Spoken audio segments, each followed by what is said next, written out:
Hi everyone, in front of me I've got Samsung Galaxy Tab Active5 and let me share with you how to add or remove a Google account in this device.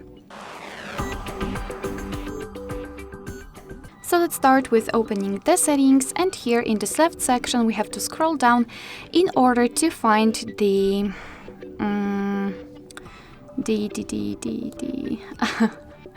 I cannot find it for some reason.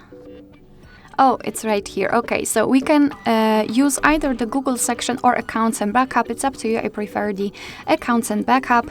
And here, let's tap on the manage accounts at the top.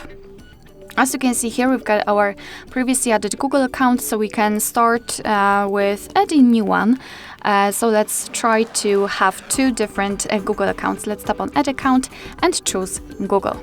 Make sure that you've got the internet connection because it is required, and as you can see we have to verify ourselves. You can use Wi-Fi or mobile data, it's up to you. And here in this step we can either create a new account if you do not have your own yet, or simply type your email or phone. So let me do it and tap on next. Right here we have to enter the password, so let me do this out of the screen. Alright, we've got it, so let's tap on next.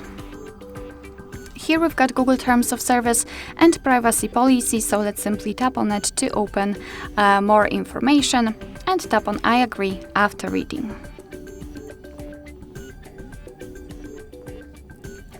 And as you can see, we just successfully added our Google account to this device. Of course, we can also remove the Google account. Simply tap on it and tap on remove account. Tap on remove account again and it will immediately disappear. The same situation with this one, however, because it was added as a first account, we will have to confirm everything with our screen lock.